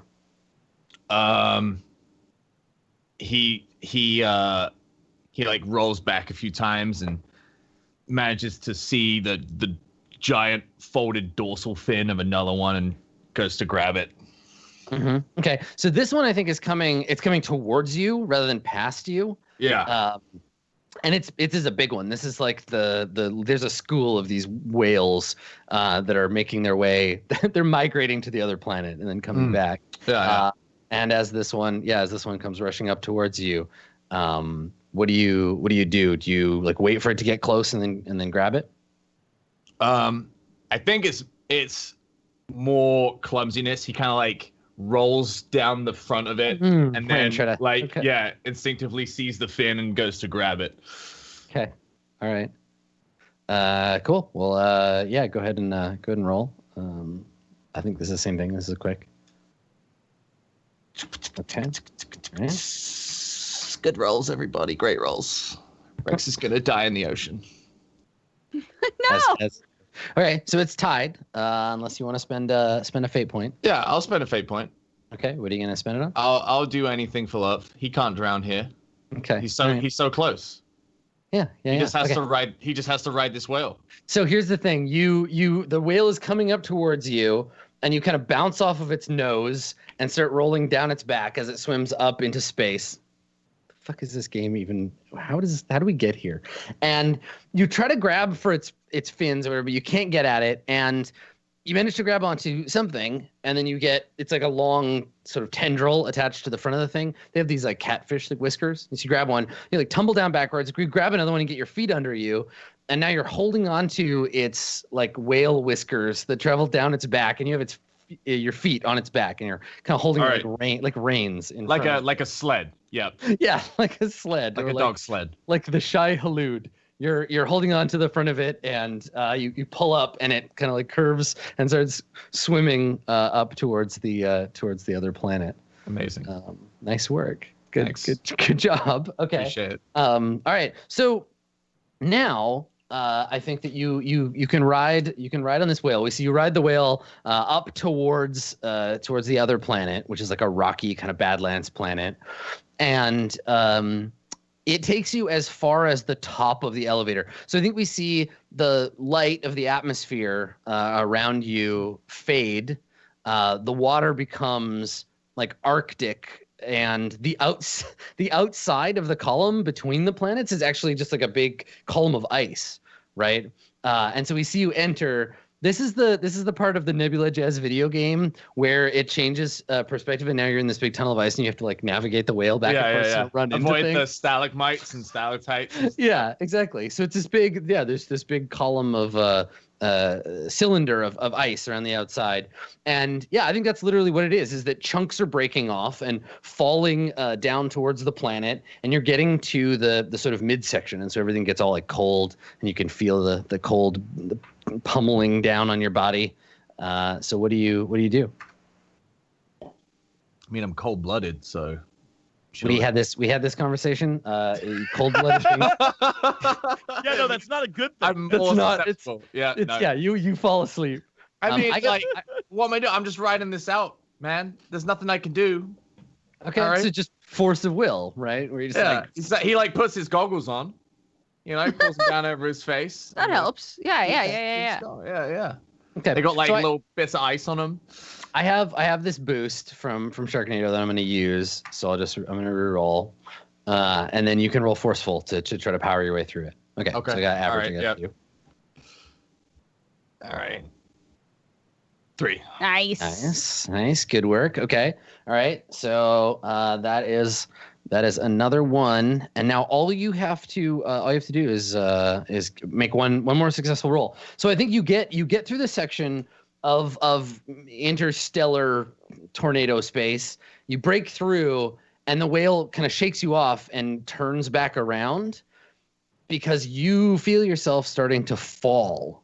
You've broken the midpoint, and now gravity goes from a pull to a push, and now you are tumbling towards this planet. You can see the other planets start rising towards you through the water, and things are starting to heat up as you plunge toward the surface. How do you survive the landing?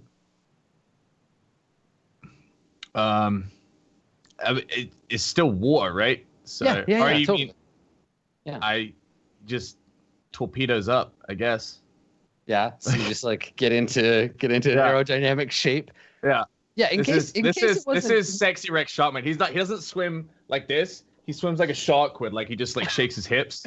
So it's just like, yeah, he's just going. Yeah. So in case it wasn't like clear to anyone, what's going on here is that between these two planets, there's like a weird space elevator of water, and what our boy Rex is doing is making the exciting journey from one planet to the other by way of the space elevator. So he's just swum past the midway point. For those of you at home in TV land, just swim past the midway point and is now falling instead of climbing. So so you get into your aerodynamic diving form and get ready for a smooth re-entry. This is where you see like Rex doing like super speed swimming, Yeah, I mean you're literally like falling crazy fast. like hella fast. So yeah, I guess I don't know. I'm sad that none of us saw this happen. None of us get to experience this Rex. It's pretty magnificent. And we're all going to call you a liar. Yeah. That never happened. So yeah, I think this is forceful or clever. I mean, you're ripping it. You're going as fast as you've ever been outside of a station. He's trying to use the full momentum to like break it to the surface. I'd say it's forceful, yeah. Okay. All right. Go ahead and make that roll. Got a 4. Nice. All right. Killing it. You did it. So here's the thing. You can describe the scene. So we see we see you get into your. I keep trying to think of like famous like Olympic divers, but I don't know any. So you get into form and you just shoot down this column, and we get the sort of shaky cam of the atmosphere of this rocky Badlands planet. In the background, there's a volcano erupting. It's obviously like a very different place, very different world, and we see the column of water coming down from space into this kind of sinkhole, this watery like oasis in the desert. And describe your re-entry. Yes, Michael Phelps, thank you. Describe your re-entry, Rex. What does this look like? Wait, do I get to be hella stylish right now? Oh yeah, please. All right, Rex. Rex Luganus. Rex realizing that he's about to hit the surface of the water in the other planet, he forcefully dives into the spiraling pool of the whirlpool. Right. And he's built up so much momentum that after a few spins, he flies out of it again and lands on one knee on the bank. Right. So here's the thing: you come in so fast that you leave in the rock. You leave a trail like a meteor striking the ground. Yeah. So there's this trail of debris on either side as It's you like a big cut cloud across, of dust. Cut across the rock, big cloud of dust, and then you're there on one knee, one hand on the ground, steaming as the water from the thing vaporizes in the thin atmosphere and heat of this rocky planet. I think you. Rex goes to stand up, but his legs are jelly, and he just like eats shit. Right. Stand up and just tumble forward. Yeah. Awesome. And passes out. Perfect. Okay. Yeah. So, meanwhile, Artemis. Yep. What have you besides being tested by Luna on all the getting a physical from Luna? What are you doing? I wanted to ask to ask the dude in the computer. Yeah. like all kinds of questions, like what are all the casts, and what is the soldier cast, and like how do you know I'm the soldier cast, and so so ask one of these questions, right? So let's jump right into the beginning of that. So you you step away from Luna. You've just proven that you're not losing your dying. You're not losing your Right. mind. What do you say? I kind of walk up and I'm like, hey, are you still there? There's a sigh on the other end. Yes. How did you know that I'm... Well, actually, no. First question, what are all of the different Mangasi casts? Another sigh. Growing a spaceship requires a great deal of time and energy, and the more you harass me, the longer it's going to take.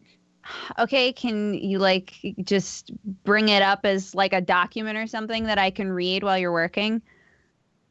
Well, I would have to find that document for you, wouldn't I? And then I would have to leave my station.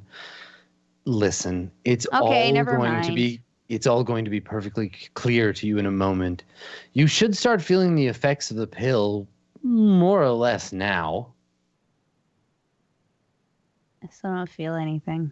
Well, give or take a few moments. Okay, fine. All right, go back to the ship. Fine. I'll just sit here and be patient and be poked and prodded by her and whatever they're doing over there. Just sit again. Okay. So you turn around to look at your friends, and the room kind of like you're still looking at what you were looking at before, but now it's superimposed in a big smear on what you were looking at now, and you feel very lightheaded. It's like when a panoramic shot gets fucked up. Yeah. Everything's leaving like trails. Okay, I definitely sit down then, and Okay, like Luna, you see Artemis like plunk down. I immediately start taking her temperature, checking everything, checking her vitals. Not her vitals, obviously. I can't do that without equipment. But I'm like half-heartedly swatting her away Yeah. while she's trying to do all this So again. Artemis is swatting at places where your arm is going to be before it's there.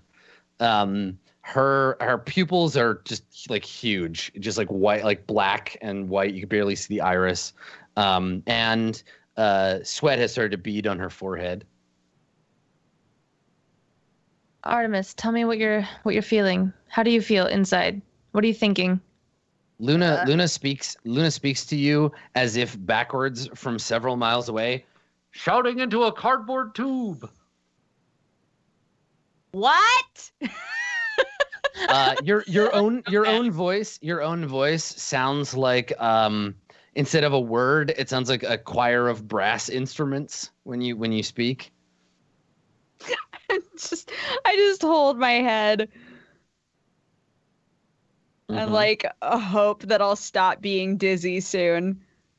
Yeah, the vertigo does not cessate. It continues. Okay. I take I'll out. Sorry. I take out a small packet and I crack it, and it starts to cool, and I put it on her forehead. Oh, look at you being an actual doctor trying to help us. And then I put her hand on the packet, and I go get Basil. Good. Yes. Like, hold this. I don't know what's happening, but if something happens, I don't want to be the only person in here, so that way it can't be blamed on me. Okay, Artemis, Luna presses the cold compress to your forehead, which you feel. You feel a calming sort of chill pass through you. Okay. Put your hand on it. And then Luna walks off into the surf and disappears into the ocean. You see her just vanish into the horizon. There's like some heat lines. I just close my eyes. Yeah. Okay. I don't want to see anything anymore. I don't want to move.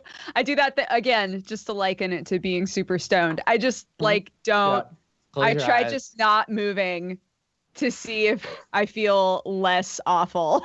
Okay. All right. So you close your eyes, and it doesn't help exactly, but it's certainly different. So at first you see a planet. Now you're not there. You're not on the planet. It's as if you're like remembering a dream. You see the surface of a primordial planet, a sky that is a strange kind of methane green, pools of bubbling sulfur, and you see a meteor kind of like streaking through the sky. There's some bubbling, and you see a tiny gold kind of lizard-looking creature crawl up out of one of the pools and just kind of like lick the sky and kind of like walk past you. And it looks up at where your point of view is, and says to you. In maybe English for us, you don't recognize it as being a language. It says to you, even the greatest empires have modest beginnings. It like blinks at you a couple of times and then like waddles by. Okay.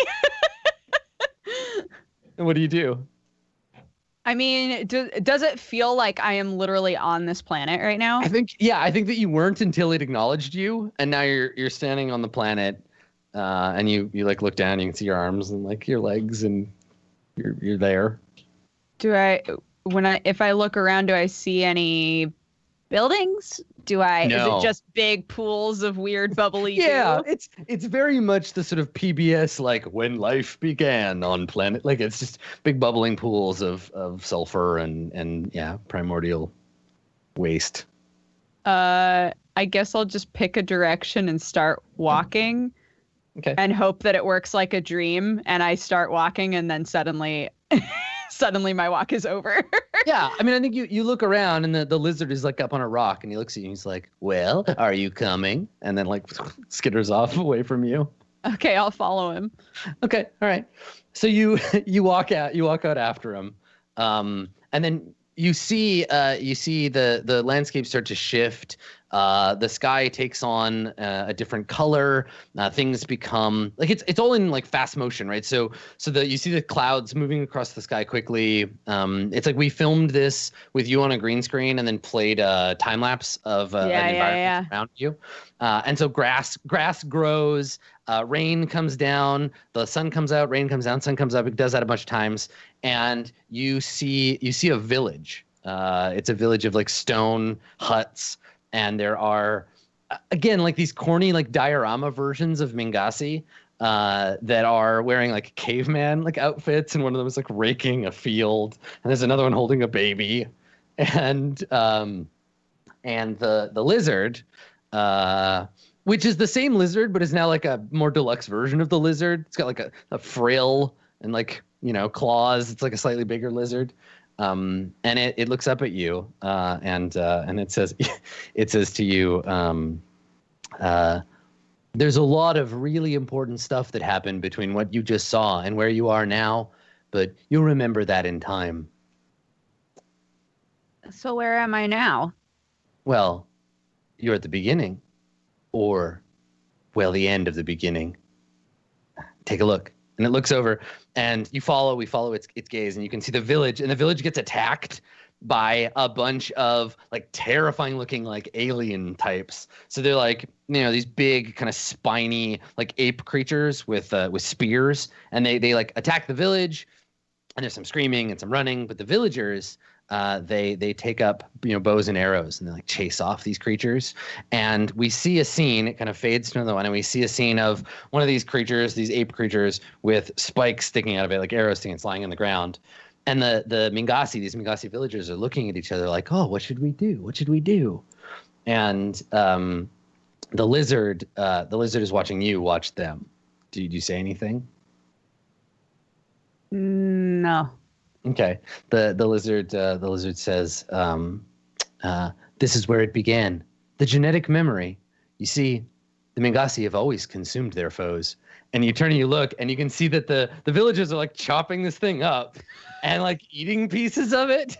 And not in a like scary way, but like they're just like hacking it up and cutting pieces off. Like, oh, yeah, would you like some? Yeah, exactly.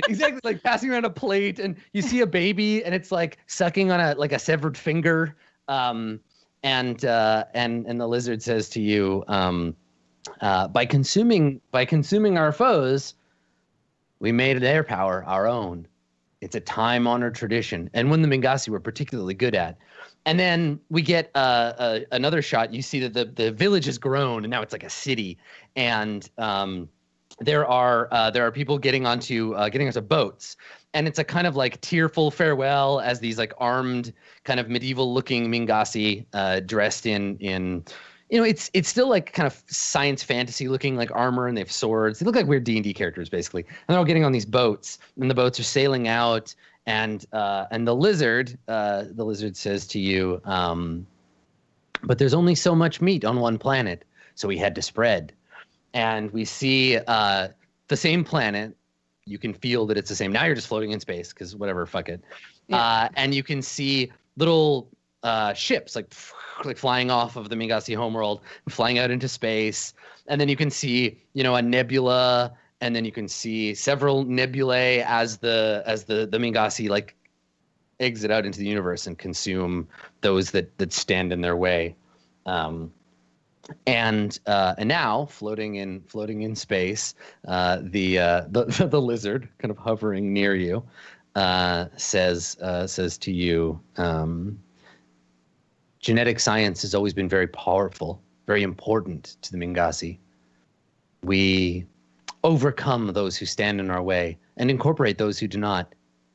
It's a lot more peaceful now than it used to be, incorporating them into our great genetic codes. What's important and what I need you to remember here, and this lizard is just floating by you in space, kind of like orbiting you, right. Says, you've always thought of yourself as an orphan, Artemis, separated from your people. You're not. Everything that they have ever known, everything that they have ever learned, it's in you, in your genetic code. The pill that the system gave you, It's just the start. It's going to open a lot of doors for you. You're going to go through kind of a hard time after this. Most Mingasi take the entire first century of their life to do this. But for you, we needed a kickstart. You're going to be remembering things. A lot of things. Everything, eventually. Though this late in your life, it's hard to say if you'll remember exactly the correct way. But if you have questions, give it time. Things will come. I just kind of like make a face. Who are you? The lizard is like floating in front of you, and it kind of blinks, big lizardy eyes, big multicolored frill. It's all gold, and it's like it just kind of cocks its head, and it's like, "Well, I'm you, Artemis," and like blinks. And we cut back, and you're just like lying on the floor with this gold compress in your face, like grabbing at the air. And we just fade out on you being like, "Who are you, lizard? Who are you?" And that's the scene that we fade out on. And we'll take our break here. Cool. Stick around. We got another 2 hours of RollPlay Nebula Jazz coming at you in just a little bit. Don't go anywhere.